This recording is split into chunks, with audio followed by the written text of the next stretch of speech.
الله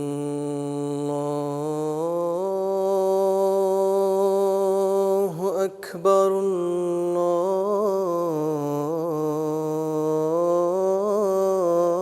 الله أكبر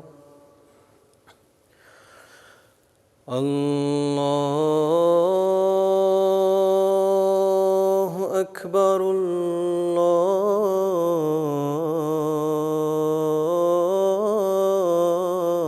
الله أكبر أشهد أن لا إله إلا الله أشهد أن لا إله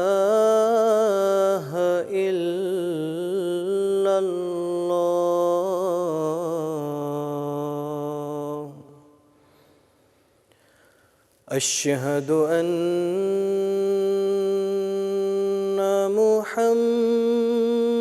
محمدًا رسول الله أشهد أن محمدًا رسول الله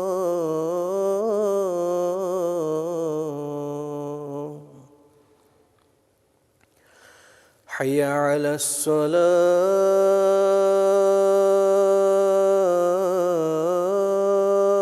الصلاة حي على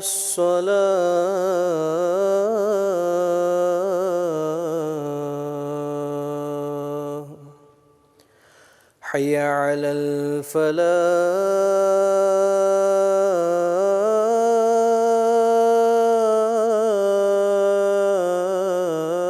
الفلاح حي على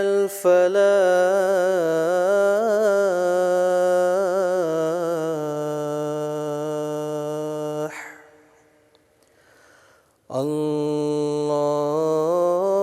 الله أكبر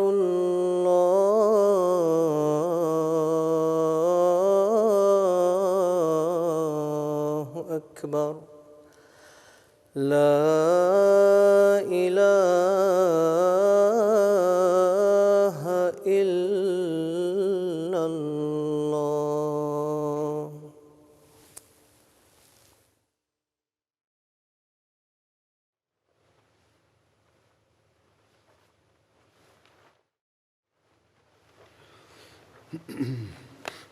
السلام علیکم ورحمۃ اللہ.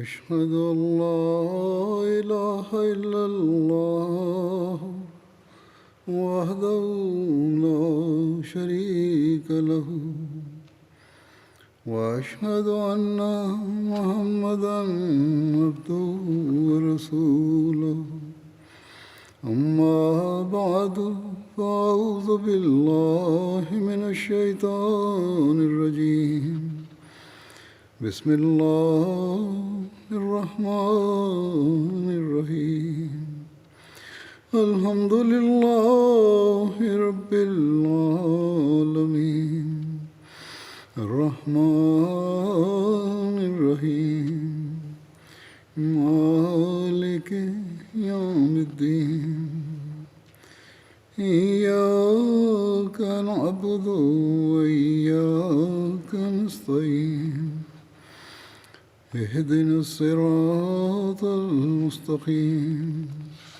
صراط الذين أنعمت عليهم غير المغضوب عليهم ولا الضالين.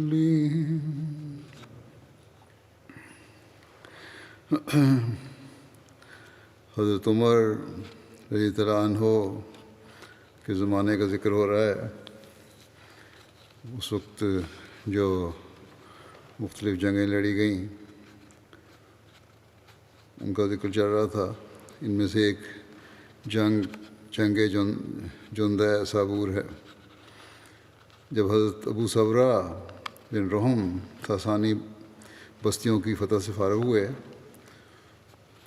تو آپ لشکر کے ساتھ آگے بڑھے اور جندہ صابور میں پڑاؤ کیا.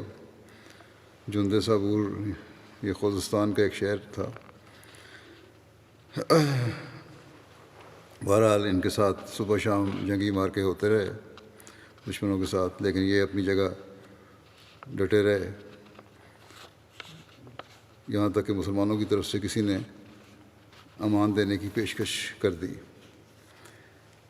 انہوں نے فوراً، دشمن جو تھا فصیل میں تھا، جب موقع ملتا تھا حملہ کرتا تھا نکل کے. تو جب پیشکش کی ایک مسلمان نے، کسی سردار نے نہیں، ایک عام مسلمان نے، تو انہوں نے فوراً فصیل کے دروازے کھول دیے. جانور باہر نکل پڑے، بازار کھل گئے اور لوگ ادھر ادھر نظر آنے لگے. مسلمانوں نے ان سے پوچھا کہ تمہیں کیا ہو گیا ہے؟ انہوں نے کہا کہ آپ لوگوں نے ہمیں امان دے دی ہے اور ہم نے اسے قبول کر لیا. ہم جزیہ دیں گے اور آپ ہماری حفاظت کریں گے. مسلمانوں نے کہا ہم نے تو ایسا نہیں کیا. انہوں نے کہا کہ ہم جھوٹ نہیں کہہ رہے. پھر مسلمانوں نے آپس میں ایک دوسرے سے استفسار کیا کہ تو معلوم ہوا کہ مکنف نامی ایک غلام نے یہ کیا ہے. جب اس کے متعلق حضرت عمر سے استفسار کیا گیا تو حضرت عمر نے فرمایا کہ اللہ تعالیٰ نے وفاداری کو بڑی اہمیت دی ہے.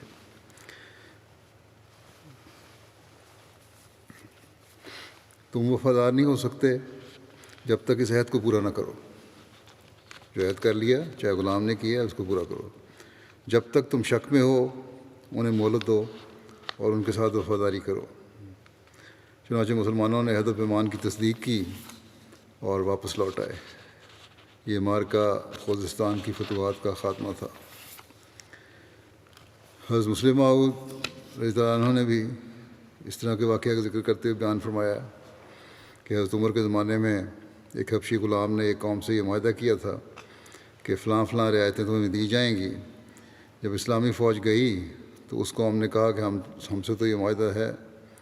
فوج کے افسر اعلیٰ نے اس معاہدے کو تسلیم کرنے میں لیت و لال کی. بات حضرت عمر کے پاس گئی. انہوں نے فرمایا کہ مسلمان کی بات جھوٹی نہیں ہونی چاہیے، خواہ غلام ہی کیوں نہ ہو. حضرت مسلم فرماتے ہیں کہ حضرت عمر رضی اللہ عنہ کے زمانے میں ایک دشمن فوج گھر گئی اور اس نے سمجھ لیا کہ اب ہماری نجات نہیں ہے. یہ پہلے جو واقعہ بیان ہے اسی کی تفصیل ہے، انہوں نے اپنے الفاظ میں بیان فرمائی ہے. اسلامی کمانڈر دباؤ سے ہمارا قلعہ فتح کر رہا ہے. اگر اس نے فتح کر لیا تو ہم سے مفتوح ملک والا معاملہ کیا جائے گا. ہر مسلمان مفتوح ہونے اور صلح کرنے میں فرق سمجھتا تھا. مفتوح کے لیے تو عام اسلامی قانون جاری ہوتا تھا اور صلح میں جو بھی وہ لوگ شرط کر لیں یا جتنے زائد حقوق لے سکتے تھے. دوسرا فریق انہوں نے سوچا کہ کوئی ایسا طریقہ اختیار کرنا چاہیے جس سے نرم شرائط پر صلح ہو جائے. چنانچہ ایک دن ایک حبشی مسلمان پانی بھر رہا تھا. اس کے پاس جا کر انہوں نے کہا کیوں بھائی، اگر صلح ہو جائے تو لڑائی سے اچھی ہے یا نہیں؟ اس نے کہا کہ ہاں اچھی ہے. وہ حبشی غیر تعلیم یافتہ تھا. انہوں نے کہا کہ پھر کیوں نہ اس شرط پر صلح ہو جائے کہ ہم اپنے ملک میں آزادی سے رہیں اور ہمیں کچھ نہ کہا جائے. ہمارے مال ہمارے پاس رہیں اور تمہارے مال تمہارے پاس رہیں. وہ کہنے لگے بالکل ٹھیک ہے. انہوں نے قلعے کے دروازے کھول دیے. اب اسلامی لشکر آیا تو انہوں نے کہا کہ ہمارا تو تم سے معاہدہ ہو گیا ہے. دشمن نے کہا. وہ کہنے لگے کہ مسلمانوں نے کہا کہ معاہدہ کہاں ہوا ہے اور کس افسر نے کیا ہے؟ انہوں نے کہا ہم نہیں جانتے، ہمیں کیا پتہ کہ تمہارے کون افسر ہیں اور کون نہیں. ایک آدمی یہاں پانی بھر رہا تھا، اس سے ہم نے یہ بات کی اور اس نے ہمیں یہ کہہ دیا. مسلمانوں نے کہا دیکھو ایک غلام نکلا تھا اس سے پوچھو کیا ہوا۔ اس نے کہا کہ ہاں، اس حبشی غلام سے کہا تو اس نے بتایا کہ ہاں مجھ سے بات ہوئی تھی۔ تو مسلمانوں نے کہا کہ وہ تو غلام تھا، اسے کس نے فیصلہ کرنے کا اختیار دیا تھا؟ اس پر دشمنوں نے کہا کہ ہمیں کیا پتہ کہ یہ تمہارا افسر ہے یا نہیں، ہم اجنبی لوگ ہیں، ہم نے سمجھا کہ یہی تمہارا جرنیل ہے، ہوشیاری دکھائی۔ اس افسر نے کہا کہ میں تو نہیں مان سکتا، لیکن میں یہ واقعہ حضرت عمر کو لکھتا ہوں۔ حضرت عمر کو جب یہ خط ملا تو آپ نے فرمایا کہ آئندہ کے لیے یہ اعلان کر دو کہ کمانڈر ان چیف کے بغیر کوئی معاہدہ نہیں کر سکتا، لیکن یہ نہیں ہو سکتا کہ ایک مسلمان زبان دے بیٹھے تو میں اس کو جھوٹا کر دوں۔ اب وہ حبشی جو معاہدہ کر چکا ہے وہ تمہیں ماننا پڑے گا۔ ہاں، آئندہ کے لیے اعلان کر دو کہ سوائے کمانڈر ان چیف کے اور کوئی کسی قوم سے معاہدہ نہیں کر سکتا۔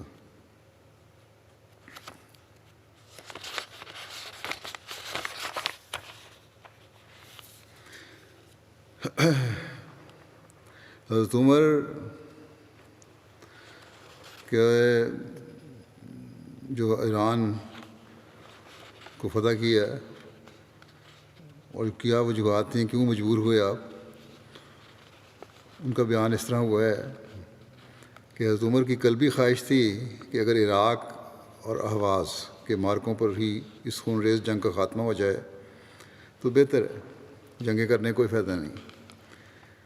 دشمن حملہ کر رہا ہے، دشمن کو ایک دفعہ ختم کر دیا، ان کی طاقت کو روک دیا، اب یہیں ختم ہو جانا چاہیے۔ آپ نے بار بار اس خواہش کا اظہار فرمایا تھا کہ کاش ہمارے اور ایرانیوں کے درمیان کوئی ایسی روک ہو کہ نہ وہ ہماری طرف آ سکیں نہ ہم ان کے پاس جا سکیں، مگر ایرانی حکومت کی مسلسل جنگی کارروائیوں نے آپ کی یہ خواہش پوری نہ ہونے دی۔ 17 ہجری میں محاذ جنگ سے مسلمان سرداران لشکر کا ایک وفد آپ کی خدمت میں حاضر ہوا، حضرت عمر کی خدمت میں۔ حضرت عمر نے اس وفد کے سامنے یہ سوال رکھا کہ مفتوحہ علاقوں میں کیوں بار بار ایسی شکنی اور بغاوت ہو جاتی ہے؟ حضرت عمر نے اس شبے کا اظہار کیا کہ مسلمان مفتوحہ علاقوں کے باشندوں کے لیے تکلیف کا باعث بنتے ہوں گے، تبھی ہو رہی ہے یہ ایسی شکنی۔ وفد نے اس امر کی تردید کی، مگر نہیں، اس طرح نہیں ہے، اور بتایا کہ ہمارے علم میں تو مسلمان پوری وفاداری اور حسن انتظام سے کام لیتے ہیں۔ حضرت عمر نے پوچھا تو پھر اس گڑبڑ کی کیا وجہ ہے؟ باقی ارکان وفد تو اس کا کوئی تسلی بخش جواب نہ دے سکے، مگر احنف بن قیس بولے کہ امیر المومنین، میں آپ کو اس صورتحال سے مطلع کرتا ہوں۔ بات یہ ہے کہ آپ نے ہمیں مزید فوجی اقدام کی ممانعت کر دی ہے کہ مزید جنگ نہیں کرنی، اور اس علاقے پر رکے رہنے کی ہدایت کی ہے جو اب تک فتح ہو چکا ہے، مگر ایران کا بادشاہ بھی زندہ موجود ہے، اور جب تک وہ موجود ہے ایرانی ہم سے مقابلہ جاری رکھیں گے، اور یہ کبھی ممکن نہیں کہ ایک ملک میں 2 حکومتیں ہو سکیں، بہر صورت ایک دوسری کو نکال کر رہے گی، یا ایرانی رہیں گے یا ہم رہیں گے۔ اس نے کہا کہ آپ کو علم ہے کہ ہم نے کسی علاقے کو بھی خود نہیں لیا، بلکہ دشمن کے حملہ آور ہونے کے باعث فتح کیا، ہم نے تو خود کبھی جنگ کی نہیں، اور یہی آپ کا حکم تھا۔ دشمن حملہ کرتا تھا تو مجبوراً جنگ کرنی پڑتی تھی، اور پھر علاقے فتح بھی ہو جاتے تھے۔ بہرحال اس میں یہ بھی واضح ہو گیا ان لوگوں کے لیے بھی، جو مسلمانوں میں سے بھی ان لوگوں کو جو جنگوں کو بلا وجہ کرنے کے جواز پیش کرتے ہیں، اور اسلام پر اعتراض کرنے والوں کا بھی جواب اس میں آ گیا کہ مسلمان کبھی زمینیں حاصل کرنے کے لیے، ملک فتح کرنے کے لیے جنگیں نہیں کرتے تھے، ان پہ حملے ہوئے تو امن قائم کرنے کے لیے جنگیں کرتے تھے، اور پھر فتوحات بھی ہوتی تھیں۔ تو بہرحال انہوں نے کہا کہ یہ فوجیں جو ہیں ان کے بادشاہ کی طرف سے آتی ہیں، اور ان کا یہ رویہ اس وقت تک آئندہ بھی جاری رہے گا جب تک آپ ہمیں اس امر کی اجازت نہ دیں کہ ہم آگے فوج کشی کر کے اقدام کریں اور بادشاہ کو فارس سے نکال دیں۔ اس صورت میں اہل فارس کی دوبارہ فتح کی امید منقطع ہو سکتی ہے۔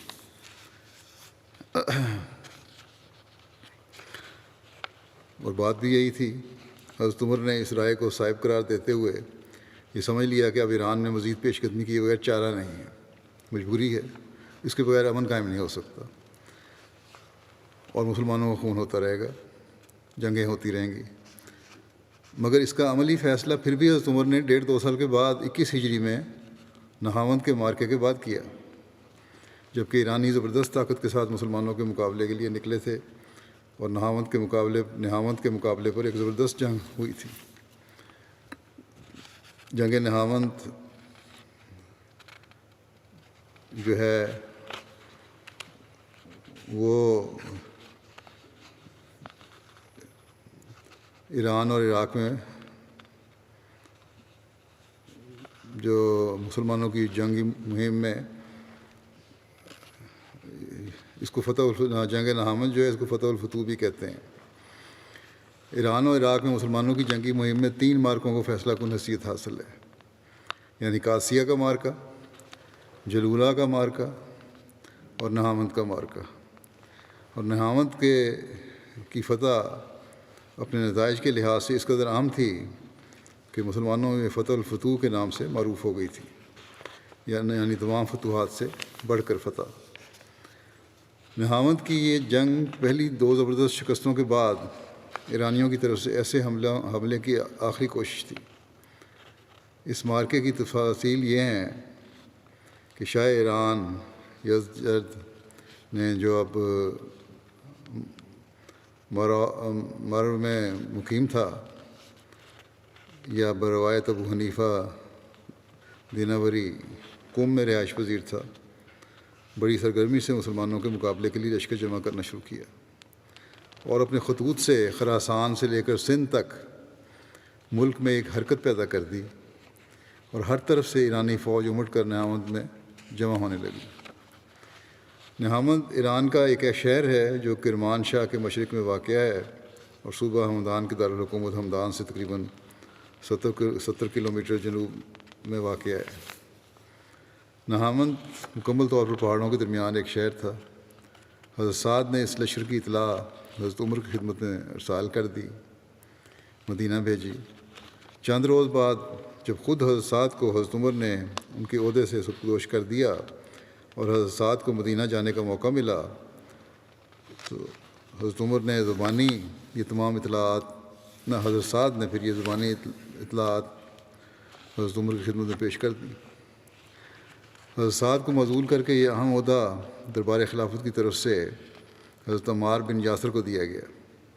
حضرت عمار کو اس ایرانی جنگی کارروائی کے سلسلہ میں جو اطلاعات ملتی رہیں وہ آپ مدینہ بھجواتے رہے۔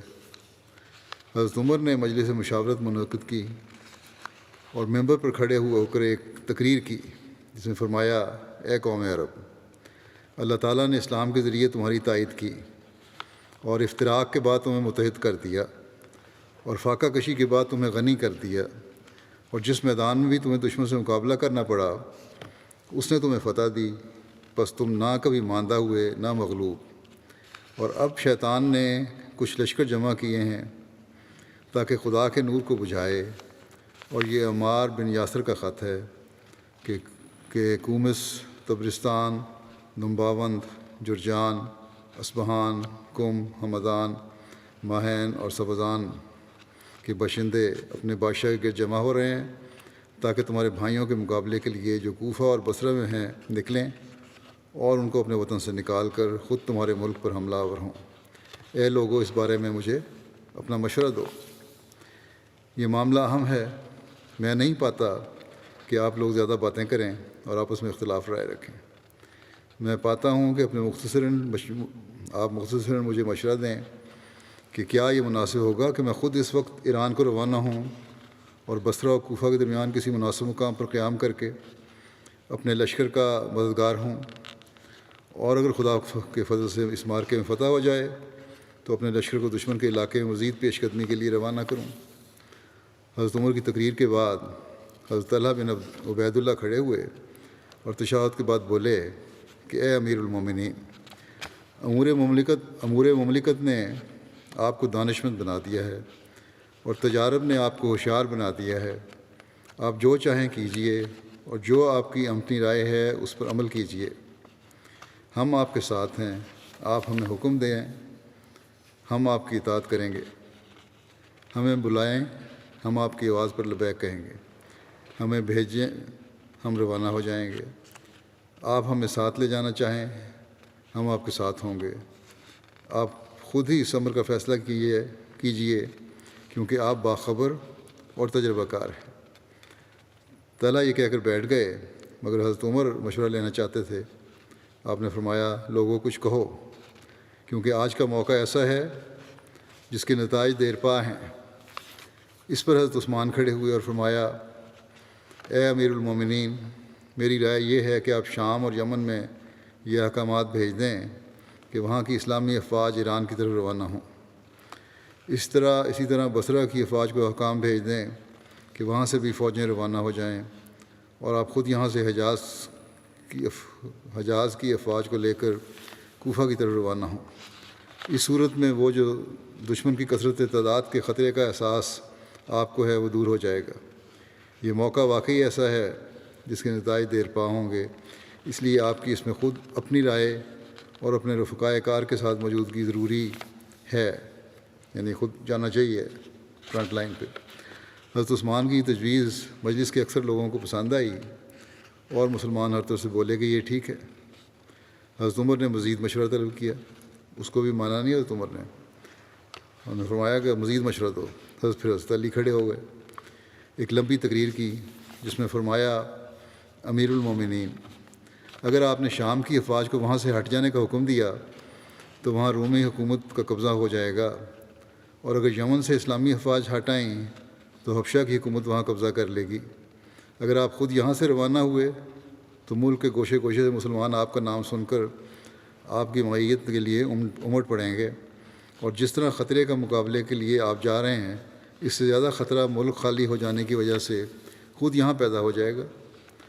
آپ بصرہ یہ حکم بھیجیے، اس کے بجائے تجویز یہ دی حضرت علی نے کہ بصرہ یہ حکم بھیجیں کہ کل فوج کے 3 حصے کر دیے جائیں، ایک حصہ تو اسلامی آبادی میں مکانوں و اطراف کی حفاظت کے لیے چھوڑا جائے، ایک حصہ ان مفتوحہ علاقوں میں مقرر کر دیا جائے جن سے صلح ہو چکی ہے، تاکہ جنگ کے وقت وہاں کے لوگ ایس شکنی کر کے بغاوت نہ کر بیٹھیں، اور ایک حصہ مسلمانوں کے لیے کوفہ والوں کی امداد کے لیے روانہ کر دیا جائے۔ اسی طرح کوفہ والوں کو لکھ دیں کہ ایک حصہ فوج کا وہیں مقیم رہے اور 2 حصے دشمن کے مقابلے کے لیے روانہ ہوں، اور اسی طرح شام کی فوج کو حکم بھیج دیں کہ 2 حصے فوج شام میں مقیم رہے اور ایک حصہ ایران روانہ کر دی جائے، اور اس قسم کے احکام عمان اور ملک کے دوسرے علاقوں اور شہروں کے نام صادر کر دیے جائیں۔ آپ کا خود محاذ جنگ پر جانا اس لیے مناسب نہیں کہ آپ کی پوزیشن تو اس لڑی کی سی ہے جس میں موتی پروئے ہوتے ہیں، اگر لڑی کھل جائے تو موتی بکھر جائیں گے اور پھر کبھی اکٹھے نہ ہوں گے، اور پھر اگر ایرانیوں کو یہ معلوم ہوا کہ خود حاکم عرب محاذ جنگ پر آیا ہے تو وہ اپنی پوری طاقت صرف کریں گے اور اپنا پورا زور لگا کر مقابلہ کے لیے آئیں گے، اور یہ جو آپ نے دشمن کی افواج کی نقل و حرکت کا ذکر کیا ہے تو خدا تعالیٰ آپ کی نقل و حرکت کے مقابلے میں دشمن کی نقل و حرکت کو سخت ناپسندیدگی کی نظر سے دیکھتا ہے، اور وہ جس چیز کو ناپسند کرتا ہے، یعنی اللہ تعالیٰ جس چیز کو ناپسند کرتا ہے اس کو بدل ڈالنے کی بہت قدرت رکھتا ہے۔ اور یہ جو آپ نے دشمن کی تعداد کی زیادتی کا ذکر کیا ہے تو ماضی میں ہماری روایات کثرت تعداد کے بل پر لڑائی کرنا نہیں، بلکہ ہماری جنگ خدائی امداد کے بھروسے پر ہوتی ہے، اور ہمارے معاملے میں فتح و شکست فوج کی کثرت و قلت پر نہیں، یہ تو خدا کا دین ہے جس کو خدا نے غالب کیا ہے، اور اس کا لشکر ہے جس کی اس نے مدد کی، اور ملائکہ کے ذریعے ان کی وہ تائید کی کہ اس نے یہ مقام کہ اس سے یہ مقام حاصل ہو گیا ہے۔ ہم سے خدا تعالیٰ کا وعدہ ہے، اللہ اپنے وعدے کو ضرور پورا کرے گا اور اپنے لشکر کی مدد کرے گا۔ حضرت عمر نے فرمایا کہ ہاں یہ ٹھیک ہے کہ اگر میں خود روانہ ہوا تو ادھر مسلمان تمام اطراف و اکناف سے ٹوٹ پڑیں گے، اور ادھر خود ایرانی پورے زور سے اپنے ساتھیوں کی امداد کے لیے نکلیں گے اور یہ کہیں گے کہ عرب کا سب سے بڑا حاکم خود میدان جنگ میں نکلا ہے، اگر اس مارکے میں ہم نے جیت لیا تو گویا سارے عرب کو مار لیا، اس وجہ سے میرا جانا مناسب نہیں، آپ لوگ مشورہ دیں یعنی کہ دشمن یہ کہے گا کہ اگر ہم نے جیت لیا تو سارے عرب پہ قبضہ ہو گیا ہمارا، اس وجہ سے میرا جانا مناسب نہیں، آپ لوگ مشورہ دیں کہ کس شخص کو لشکر کمانڈر بنایا جائے، مگر ایسے شخص کا نام لیا جائے جو عراق کی جنگوں میں شریک ہو کر تجربہ حاصل کر چکا ہو۔ لوگوں نے کہا حضرت عمر کو کہ حضور خود ہی اہل عراق اور وہاں کے لشکر کے متعلق زیادہ علم رکھتے ہیں، وہ لوگ آپ کے پاس وفد بن کر آتے رہے ہیں، آپ کو انہیں پرکھنے اور ان سے گفتگو کرنے کا موقع ملا ہے۔ حضرت عمر کی تیز نگاہ نے حضرت نعمان بن مقرن کو اس ذمہ داری کے لیے منتخب کیا جو حضرت صلی اللہ علیہ وسلم کے بزرگ صحابہ میں سے تھے۔ ایک روایت میں یہ ہے کہ حضرت نعمان مسجد میں نماز ادا کر رہے تھے کہ حضرت عمر تشریف لائے اور انہیں دیکھ کر ان کے پاس جا بیٹھے۔ نعمان نماز سے فارغ ہوئے تو آپ نے انہیں فرمایا کہ میں تمہیں ایک عہدے پر مأمور کرنا چاہتا ہوں۔ حضرت نعمان بولے اگر کوئی فوجی عہدہ ہے تو میں حاضر ہوں، لیکن اگر ٹیکس جمع کرنے کا کام ہے تو وہ مجھے پسند نہیں۔ حضرت عمر نے فرمایا کہ نہیں، فوجی عہدہ ہے۔ لیکن جو بات حقائق سے زیادہ قریب لگتی ہے اور یہ روایت یہ ہے، وہ طبری کی ہے کہ نہاوند کے محاذ پر حضرت نعمان بن مقرن کو مقرر کرنے کے بارے میں جو طبری میں لکھا ہے، جیسا کہ میں نے کہا، وہ یہ ہے، ابن اسحاق کہتے ہیں کہ نہاوند کے واقعات میں یہ بھی مذکور ہے کہ نعمان بن مقرن کسکر پر عامل مقرر تھے۔ انہوں نے حضرت عمر رضی اللہ عنہ کی خدمت میں لکھا کہ سعد بن ابی وقاص نے مجھے خراج کی وصولی پر لگایا ہوا ہے، جبکہ مجھے جہاد پسند ہے اور اس کی خواہش و رغبت ہے۔ چنانچہ حضرت عمر نے سعد بن ابی وقاص کو لکھا کہ نعمان نے مجھے لکھا ہے کہ آپ نے اسے خراج کی وصولی پر لگایا ہوا ہے، جبکہ اسے یہ کام ناپسند اور جہاد میں رغبت ہے، اس لیے انہیں نہاوند میں اہم ترین محاذ پر بھیج دیں۔ اگر یہ اہم کمان حضرت نعمان بن مقرن کے سپرد ہوئی اور وہ دشمن کے مقابلے کے لیے روانہ ہوئے۔ حضرت عمر نے جب وہ غالباً کوفہ میں تھے انہیں یہ خط لکھا۔ یہ خط بھی اس بات کی تائید کرتا ہے کہ وہ مدینہ میں نہیں تھے بلکہ کوفے میں تھے۔ تو اس وقت یہ خط لکھا اور خط اس طرح شروع کیا، بسم اللہ الرحمن الرحیم، نعمان بن مقرن کے نام، سلام علیک۔ پھر تعریف فرمایا کہ میں خدا تعالیٰ کی تعریف کرتا ہوں جس کے سوا کوئی معبود نہیں، اما بعد مجھے اطلاع ملی ہے کہ ایرانیوں کا ایک زبردست لشکر شہر نہاوند میں تمہارے مقابلے کے لیے جمع ہوا ہے۔ میرا یہ خط جب تمہیں ملے تو خدا تعالیٰ کے حکم اور اس کی تائید و نصرت کے ساتھ اپنے ساتھی مسلمانوں کو لے کر روانہ ہو جاؤ، مگر انہیں ایسے خشک علاقے میں نہ لے جانا جہاں چلنا مشکل ہو، ان کے حقوق ادا کرنے میں کمی نہ کرنا، مبادا وہ ناشکر گزار بنے، اور نہ ہی کسی دلدل کے علاقے میں لے جانا، کیونکہ ایک مسلمان مجھے 1,00,000 دینار سے زیادہ محبوب ہے۔ والسلام علیکم۔ اس حکم کی تعمیل میں حضرت نعمان دشمن کے مقابلے کے لیے روانہ ہوئے۔ آپ کی معیت میں بعض ممتاز اور بہادر مسلمان مثلاً حذیفہ بن یمان ابن عمر، جریر بن عبداللہ بجلی، مغیرہ بن شعبہ، عمر بن مادی کرب، طلحہ بن خویلد اسدی اور قیس بن مکشو مراد بھی تھے۔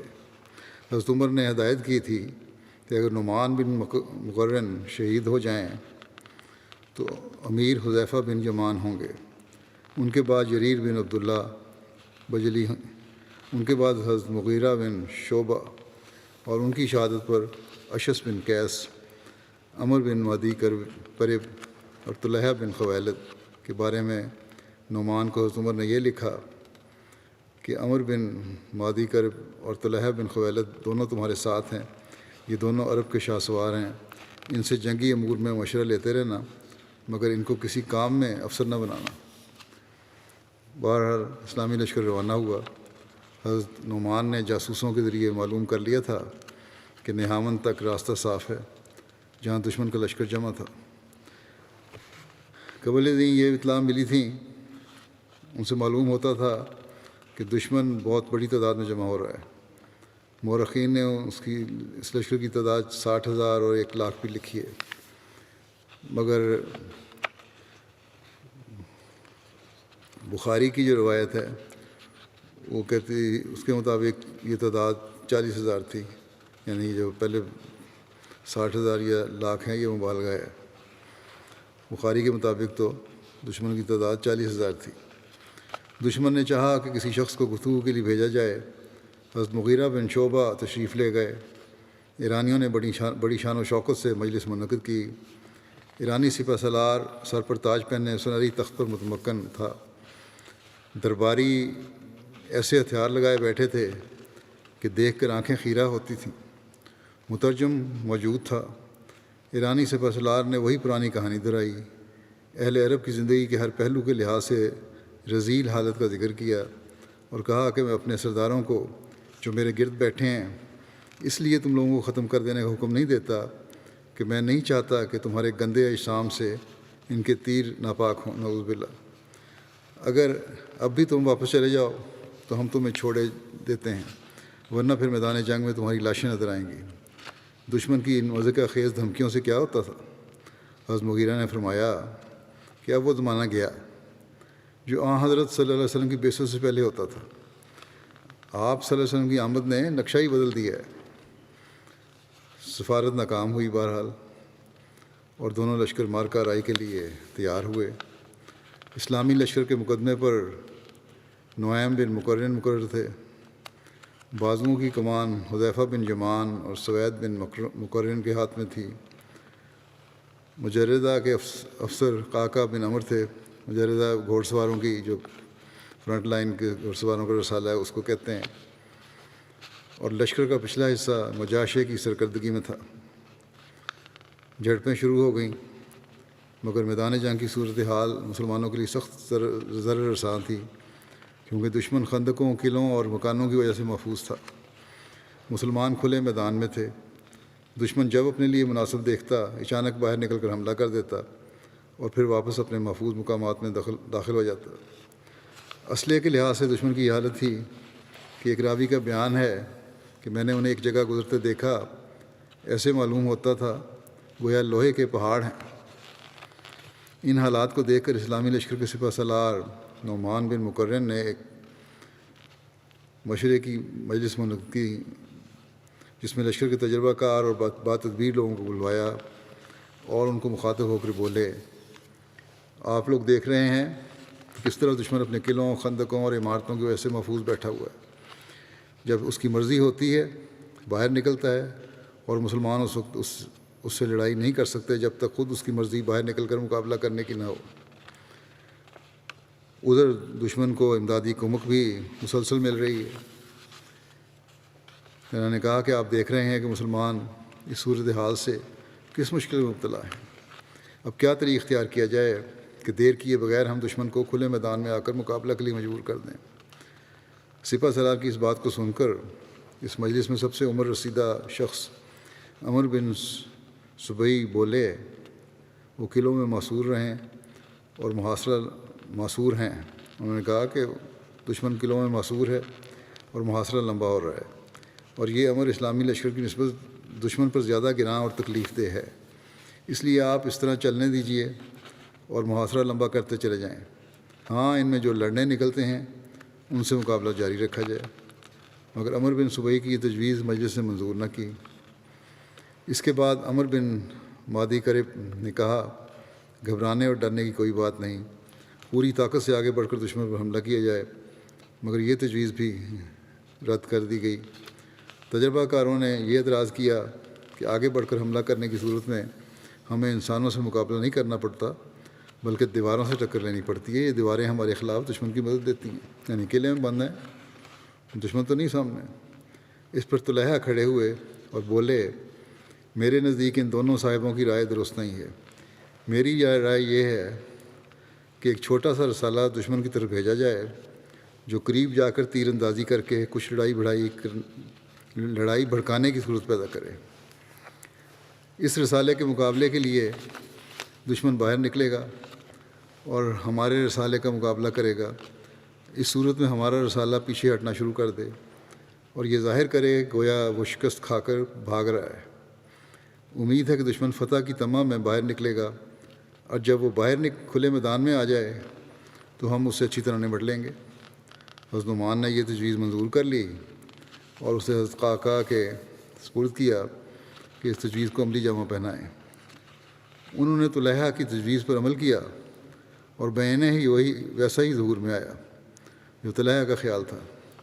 قعقاع آہستہ آہستہ شکست کھا کر ہٹتے چلے گئے اور دشمن کا لشکر فتح کے نشے میں بڑھتا چلا آیا، حتیٰ کہ سب اپنے قلعوں سے باہر نکل آئے اور صرف دروازوں پر مقرر کردہ پہرا دینے والے سپاہی اپنے محفوظ مقامات میں اندر رہ گئے۔ دشمن کی فوج اپنی مستحکم پوزیشنوں سے باہر آ کر بڑھتے بڑھتے اصل اسلامی لشکر سے اس قدر قریب آ گئی کہ اس کے تیروں سے بعض مسلمان زخمی ہو گئے، مگر حضرت نعمان نے ابھی عام مقابلے کی اجازت نہ دی تھی۔ حضرت نعمان عاشق رسول تھے اور حضرت صلی اللہ علیہ وسلم کا عام معمول یہ تھا کہ اگر صبح جنگ شروع نہ ہو تو پھر زوال کے بعد لڑائی کا اقدام فرماتے، جبکہ گرمی کی شدت نہ رہتی اور ٹھنڈی ہوائیں چلنے لگتیں۔ بعض مسلمان مقابلے کے لیے بے قرار تھے اور دشمن کے تیروں سے کچھ لوگوں کے زخمی ہو جانے سے یہ جوش اور بھی بڑھ گیا تھا۔ وہ سردار لشکر کی خدمت میں جا کر اجازت مانگتے اور آپ کہتے کہ ذرا اور انتظار کرو، یعنی کمانڈر نے ان کو کہا اور انتظار کرو۔ حضرت مغیرہ بن شعبہ بے قرار ہو کر بولے، میں ہوتا تو مقابلے کی اجازت دے دیتا۔ نعمان نے جواب دیا، ذرا دیر اور صبر کرو، بے شک آپ جب امیر ہوتے تو عمدہ انتظام کرتے تھے، جب امیر ہوتے تھے تو عمدہ انتظام کرتے تھے، مگر آج بھی خدا ہمیں اور آپ کو رسوا نہیں کرے گا۔ جو چیز آپ جلدی کر کے حاصل کرنا چاہتے ہیں ہمیں اس کو تحمل سے کام لے کر حاصل کرنے کی امید ہے۔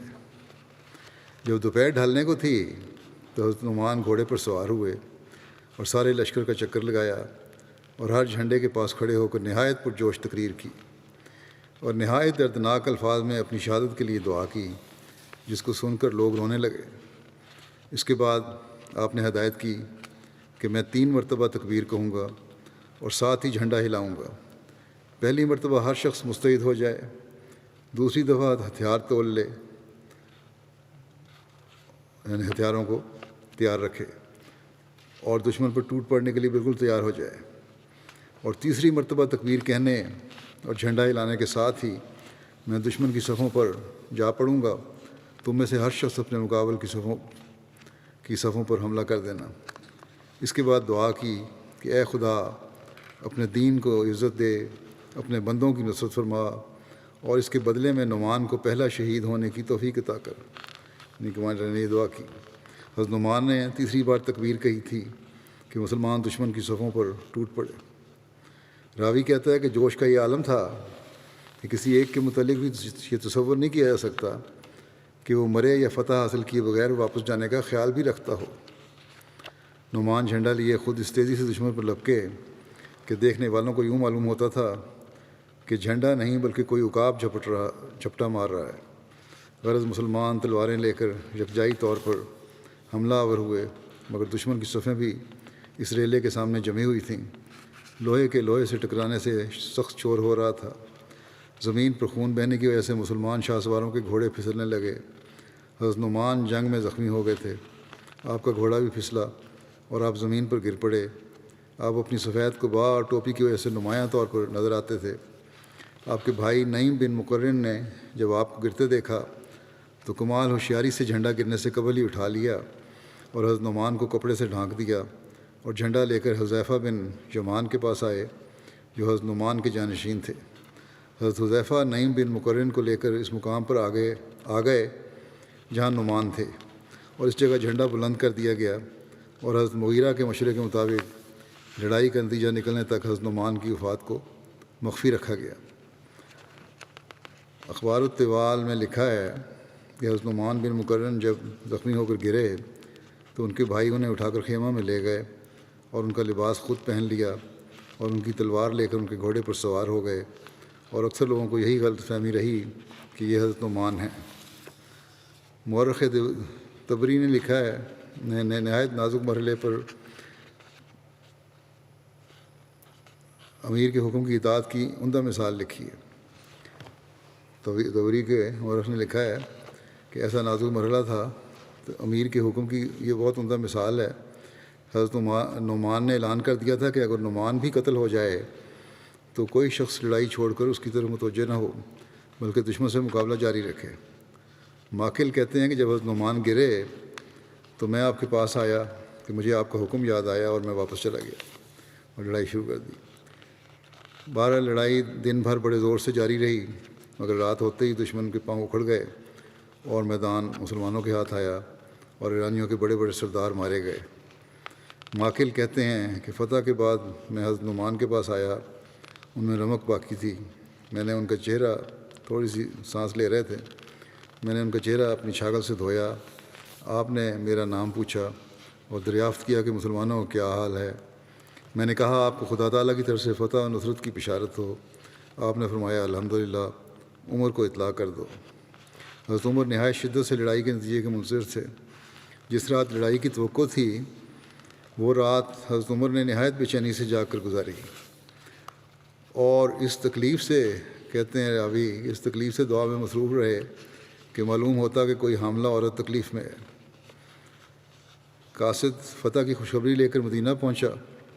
حضرت عمر نے الحمدللہ کہا اور نعمان کی خیریت پوچھی۔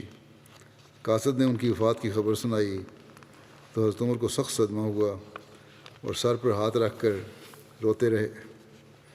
قاصد نے دوسرے شہداء کے نام سنائے اور کہا کہ امیر المومنین، اور بھی بہت سے مسلمان شہید ہوئے ہیں جنہیں آپ نہیں جانتے۔ حضرت عمر روتے ہوئے بولے، عمر انہیں نہیں جانتا تو انہیں اس کا کوئی نقصان نہیں، خدا تو انہیں جانتا ہے۔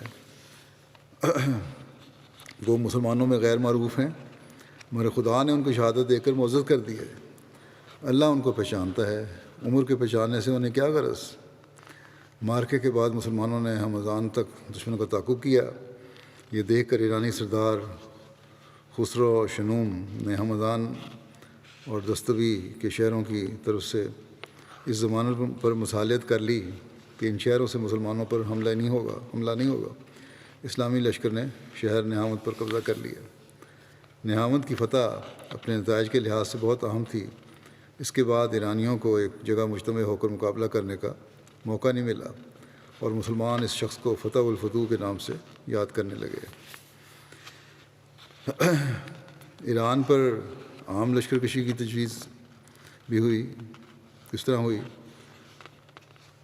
لکھا ہے کہ وہ اخلاقی اور قانونی نقطہ نظر سے مسلمان اس عمر کے بالکل مجاز تھے کہ مملکت کی جارحانہ طاقت کو پوری طرح توڑ کر دم لیں، کیونکہ دشمن بار بار حملہ کر رہا تھا۔ حضرت عمر کا درد مند دل ہر مرحلے پر مزید خون ریزی سے متنفر تھا، لیکن حضرت عمر کو یہ چیز پسند نہیں تھی، اور رحمۃ للعالمین صلی اللہ علیہ وسلم کے سچے خادم کی قلبی خواہش تھی کہ ایرانی سلطنت سرحدی علاقوں پر ہی شکست کھا کر مزید فوجی کارروائیاں بند کر دے اور یہ جنگ و جدال کا سلسلہ بند ہو جائے۔ حضرت عمر نے نہ صرف اس خواہش کا متعدد مرتبہ اظہار کیا بلکہ ایران و عراق کی افواج کو خود بخود کسی پیش قدمی سے کلیتاً منع کر دیا تھا، مگر دشمن کی مزید فوجی کارروائیوں اور مفتوحہ علاقوں میں بار بار بغاوت کرا دینے کے سبب سے آپ کی خواہش پوری نہ ہو سکی، اور محاذ جنگ سے آمدہ اہل الرائے کے ایک وفد سے گفتگو کر کے آپ اس نتیجے پر پہنچے کہ مزید فوجی اقدام کیے بغیر کوئی چارہ نہیں۔ یہ 17 ہجری کی بات ہے، مگر اس کے باوجود بھی ایک لمبے عرصے تک آپ نے افواج کو آگے بڑھنے کی اجازت نہیں دی، مگر اب حالات، جیسے پہلے ذکر ہو چکا ہے، مزید صبر کی اجازت نہ دیتے تھے۔ حضرت عمر نے دیکھ لیا تھا کہ یزدجرد متواتر ہر سال فوج بھیج کر جنگ کی آگ بھڑکانے کا موجب بن رہا ہے۔ لوگوں نے بار بار آپ کی خدمت میں عرض کیا تھا کہ جب تک وہ اپنی سلطنت میں موجود ہے اس رویے میں تبدیلی نہیں کرے گا، اور اب نہاوند کے مارکے نے اس رائے کو اور بھی مضبوط کر دیا تھا۔ ان حالات سے مجبور ہو کر حضرت عمر نے مارکہ نہاوند 21 ہجری کے بعد فوجی پیش قدمی کی اجازت دے دی تھی، اور کل ایران کی فتح کے لیے پلان بنا کر کوفہ روانہ کی، جو ان جنگی سرگرمیوں کے لیے چھاؤنی کی حیثیت رکھتا تھا۔ حضرت عمر نے ایران کے مختلف علاقوں کے لیے مختلف سپہ سالار مقرر کیے اور مدینہ سے ان کے لیے جھنڈے بھجوائے، خود جھنڈے بنوا کر بھجوائے۔ خراسان کا جھنڈا عامر بن قیس کو، استخر کا جھنڈا عثمان بن ابو عاص کو، اردشیر اور صابور کا جھنڈا مجاشع بن مسعود کو، اور فسا اور دارا بجرد کا ساریہ بن زنیم کو، سجستان کا عاصم بن عمر کو، مکران کا حکم بن عمر کو بھیجا، اور کرمان کا جھنڈا سہیل بن عدی کو دیا۔ آذر بھائی جان کی فتح کے لیے عتبہ بن فرقد اور بکیر بن عبداللہ کو جھنڈے بھیجے اور حکم دیا کہ ایک آذر بھائی جان پر حلوان سے دائیں طرف سے حملہ کرے اور دوسرا بائیں طرف سے موصل کی طرف سے حملہ آور ہو۔ اصفہان کی مہم کا جھنڈا عبداللہ بن عبداللہ کو عنایت ہوا۔ اصفہان کی فتح کے بارے میں لکھا ہے کہ اصفہان کی مہم عبداللہ بن عبداللہ کے سپرد ہوئی۔ وہ نہامند میں تھے کہ حضرت عمر کا خط ملا کہ اصفہان کی طرف روانہ ہوں اور ہراول دستوں کا کمانڈر عبداللہ بن ورقا ریاحی کو بنائیں۔ بازوؤں کی کمان عبداللہ بن ورقا اسدی کو اور اسما بن عبداللہ کے سپرد کریں۔ عبداللہ روانہ ہوئے۔ شہر کے مضافات میں اصفہان والوں کے ایک لشکر سے مقابلہ ہوا جو ایرانی سپہ سالار استندار کی سرکردگی میں تھا۔ دشمن کے ہر اول کا افسر، جو پہلا دستہ تھا اس کا افسر ایک تجربہ کار بوڑھا شہر بن براز جازویہ تھا۔ اس نے اپنے دستوں کو لے کر مسلمانوں کا مقابلہ کیا۔ شدید جنگ ہوئی۔ جازویہ نے مبارزہ طلبی کی۔ عبداللہ بن ورقا نے اس کو موت کے گھاٹ اتار دیا۔ سخت لڑائی کے بعد دشمن شکست کھا کر بھاگ گیا اور سپہ سالار استندار نے عبداللہ بن عبداللہ سے مصالحت کر لی۔ اسلامی لشکر خاص اصفہان کی طرف بڑھا جو کہ جے کے نام سے موسوم تھا اور شہر کا محاصرہ کر لیا۔ ایک روز شہر کا حاکم فازوس فان باہر نکلا اور عبداللہ بن عبداللہ اسلامی امیر لشکر کو کہا کہ ہماری افواج کی لڑائی سے بہتر ہے کہ ہم تم آپس میں لڑیں۔ جو اپنے حریف پر غالب ہو گیا وہ فاتح سمجھا جائے گا۔ عبداللہ نے یہ تجویز منظور کر لی اور کہا کہ پہلے تم حملہ کرو گے یا میں؟ فازوس فان نے پہلے حملہ کیا۔ عبداللہ اس کے سامنے جمے رہے اور دشمن کی ضرب سے صرف ان کے گھوڑے کی زین کٹ گئی۔ عبداللہ گھوڑے کی ننگی پشت پر جم کر بیٹھ گئے اور وار کرنے سے پہلے اس کو مخاطب کیا، اب ٹھہرے رہنا۔ فازوس فان بولا کہ آپ کامل اور عقل مند اور بہادر انسان ہیں، میں آپ سے مصالحت کر کے شہر آپ کے سپرد کرنے کے لیے تیار ہوں۔ چنانچہ صلح ہو گئی اور مسلمان شہر پر قابض ہو گئے۔ تبری سے معلوم ہوتا ہے کہ یہ فتح 21 ہجری میں ہوئی۔ مورخ بلازری نے اس معرکے میں شریک ہونے والے اسلامی لشکر کی امارت پر عبداللہ کے بجائے عبداللہ بن بدیل بن ورقا خزائی کا نام لیا ہے، مگر مورخ تبری نے لکھا ہے کہ بعض لوگوں نے عبداللہ بن ورقا اسدی کو جو اس معرکے میں شریک تھا اور ایک بازو کے کمانڈر تھے عبداللہ بن بدیل بن ورقا سے مخلوط کر دیا ہے، حالانکہ عبداللہ بن بدیل حضرت عمر کے زمانے میں کم عمر تھے اور صفین کی جنگ میں جب وہ قتل ہوئے ان کی عمر صرف 24 سال تھی۔ ہمدان کی بغاوت اور دوبارہ فتح۔ نہامند کے بعد مسلمانوں نے ہمدان بھی فتح کر لیا تھا، تاہم ہمدان والوں نے صلح کے معاہدے کو توڑ دیا اور آذربائیجان سے بھی فوجی مدد حاصل کر کے لشکر تیار کر لیا۔ حضرت عمر نے نعیم بن مقرن کو 12,000 کے لشکر کے ساتھ وہاں جانے کو ہدایت فرمائی۔ ایک سخت معرکے کے بعد مسلمانوں نے شہر فتح کر لیا۔ حضرت عمر کو اس معرکے کے نتیجے کی خاص فکر تھی۔ قاصد فتح کی خوشخبری لایا۔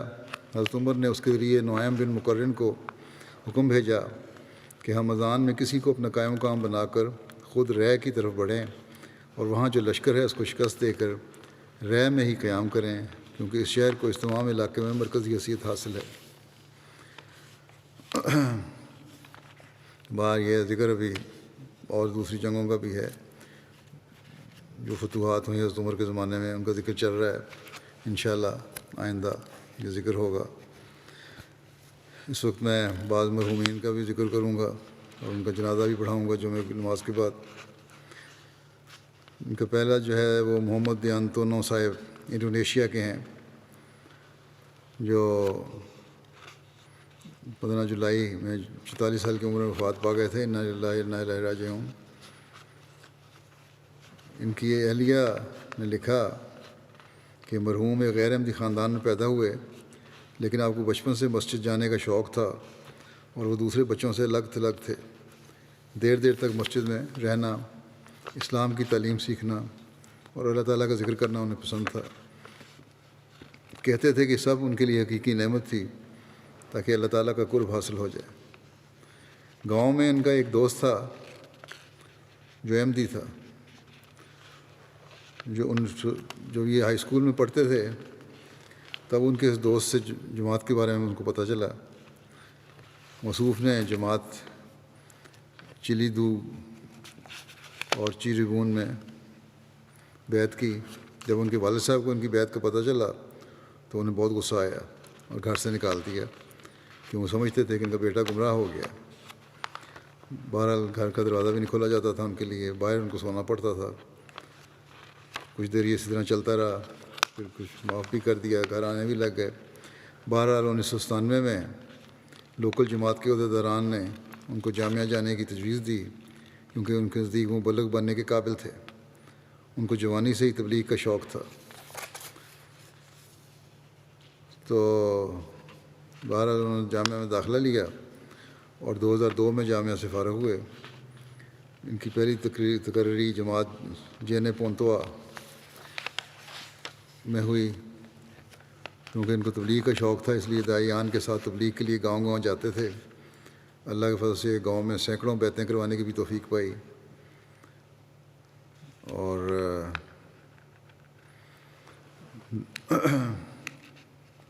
جب مشن ہاؤس کی تعمیر شروع ہوئی تو آپ خود بھی کام کرتے تھے۔ اس وقت جماعت میں کوئی مشن ہاؤس نہیں تھا اس جگہ پہ۔ ان کی بیوی کہتی ہیں مجھے یاد ہے کہ ہم بہت ہی سادہ کرائے کے مکان میں رہتے تھے۔ اتنا سادہ تھا اور گھر میں سامان بھی کوئی نہیں ہوتا تھا۔ گھر کا سامان کل کیا تھا کہ صرف ایک کمبل تھا، ایک تکیہ تھا، ایک چٹائی تھی جس پہ سو جاتے تھے، اور کھانا پکانے کے لیے جو برتن تھا اسی سے کام چلاتے تھے۔ ہر کام اسی سے کھانا پکاتے تھے، اسی میں پانی وغیرہ رکھتے تھے۔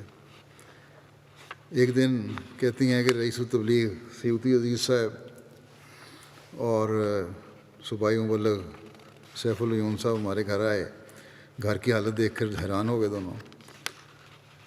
تو بہرحال اس کے بعد جماعت جینے پونتوا نے مشن ہاؤس بنانے کے لیے مرکز سے درخواست کی اور وہاں مشن ہاؤس کی تعمیر بھی ہو گئی۔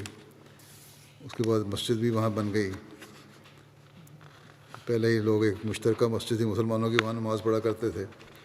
پھر مخالفت کی وجہ سے وہاں نماز پڑھنی بند ہو گئی، پھر ایک گھر میں نماز پڑھتے تھے۔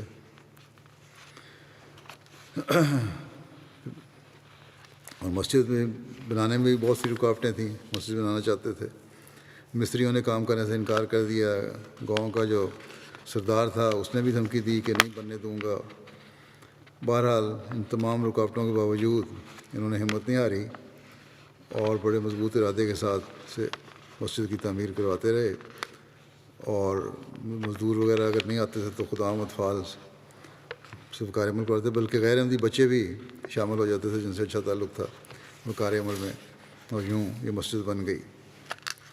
جکارتا میں یہ کہتی ہیں جب وہاں ان کی مسجد تقرری ہوئی بہت زیادہ مخالفت تھی وہاں بھی، لیکن وہاں سیلاب آیا تو جو غیر احمدی تھے وہی مخالف وہ پناہ لینے کے لیے ہماری مسجد میں آنے لگے، اور 2 سال لگاتار کہتے ہیں سیلاب آتا رہا اور ہماری مسجد میں پناہ لیتے رہے یہ لوگ۔ ایک طرف مخالفت کرتے رہے لیکن پھر پناہ لینے کے لیے آتے رہے، پھر کچھ معاملہ ٹھنڈا ہو گیا۔ ان کے کارناموں میں سے ایک نمایاں کارنامہ یہ تھا کہ انہوں نے انڈونیشیا میں ریڈیو اور انٹرنیٹ کے ذریعے جماعت کا پیغام اور خلیفہ وقت کے خطبات کا ترجمہ براہ راست پیش کرنے کا انتظام کروایا۔ اس وقت یہاں یوٹیوب کے ذریعے خطبہ کا لائیو ترجمہ بھی شروع نہیں ہوا تھا۔ تو بہرحال بڑی محنت انہوں نے کی ساری زندگی، اور ایک مثالی مبلغ کا سلسلہ تھے۔ پسماندگان میں اہلیہ کے علاوہ 5 بچے شامل ہیں۔ اللہ تعالیٰ ان سے مغفرت اور رحم کا سلوک فرمائے، درجات بلند فرمائے، ان کی بچوں کو بھی ان کی نیکیوں کو جاری رکھنے کی توفیق عطا فرمائے۔ دوسرا جنازہ ہے صاحبزادہ فرحان لطیف صاحب شکاگو امریکہ کا، جو کچھ عرصہ ہوا ان کی وفات ہوئی تھی۔ انا للہ و انا الیہ راجعون۔ مرحوم صدر صاحبزادہ عبداللطیف صاحب شہید کے پڑپوتے تھے۔ مرحوم شکاگو جماعت کے فعال رکن تھے، ہمہ وقت مدد اور خدمت کے لیے تیار رہتے تھے۔ چہرے پر مسکراہٹ اور سلام کرنے پہل آپ کا نمایاں وصف تھا۔ مسجد میں کوئی بھی بڑا چھوٹا کام ہوتا ہے اس کے لیے فوراً لبیک کہتے اور خدمت کے لیے ہمیشہ صف اول میں ہوتے تھے۔ شکاگو جماعت میں آڈیٹر کے فرائض بڑی خوش اسلوبی سے انجام دیتے رہے۔ مرحوم موسی تھے۔ پسماندگان میں 3 چھوٹے بچے اور بوڑھے والدین شامل ہیں۔ ان کی وفات کے وقت عمر 45 سال تھی۔ اللہ تعالیٰ ان سے مغفرت اور رحم کا سلوک فرمائے، بچوں کو بھی جماعت سے ہمیشہ وابستہ رکھے۔ اگلا ذکر ہے ملک مبشر احمد صاحب لاہور کا، جو 21 نومبر، کافی عرصہ ہوا ہے وفات ہو گئی تھی، ان کا جنازہ نہیں ادا کیا گیا تھا۔ ان کے بیٹے نے لکھا تھا کہ ان کا جنازہ پڑھ دیا جائے۔ حضرت مسیح علیہ السلام کے صحابی اور مفسر قرآن حضرت مولانا غلام فرید صاحب رضی اللہ عنہ کے بیٹے تھے۔ یہ داؤد خیل ضلع میاں والی میں امیر جماعت کے علاوہ حیدرآباد میں مختلف جماعتی عہدوں پر خدمت کی توفیق پائی۔ قرآن کریم کی ڈکشنری کی تکمیل میں بھی ان کو کام کا موقع ملا۔ تو خلیفہ منصی رابع کے ارشاد کی تعمیل میں ان کے والد صاحب مولانا غلام فرید صاحب کی وفات کے بعد اپنے چھوٹے بھائی کے ساتھ مل کر اس کو انہوں نے ترتیب دیا۔ اللہ تعالیٰ ان سے مغفرت و رحم کا سلوک فرمائے۔ ان سب کو جیسا کہ میں نے کہا نماز جنازہ نماز جمعہ کے بعد ادا کروں گا۔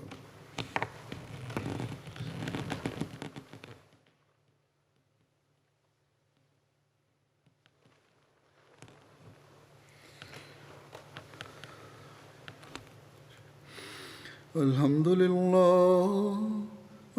للہ نحمده ونستعینه ونستغفره ونؤمن به ونتوکل علیہ ونعوذ باللہ من شرور انفسنا ومن سیئات اعمالنا من يهده الله فلا مضل له ومن يضلل فلا هادي له ونشهد أن لا إله إلا الله ونشهد أن محمدا عبده ورسوله عباد الله رحمكم الله إن الله يأمر بالعدل والإحسان وإيتاء ذي القربى وينهى عن الفحشاء والمنكر والبغي يعظكم لعلكم تذكرون اذكروا الله يذكركم وادعوه يستجب لكم ولذكر الله أكبر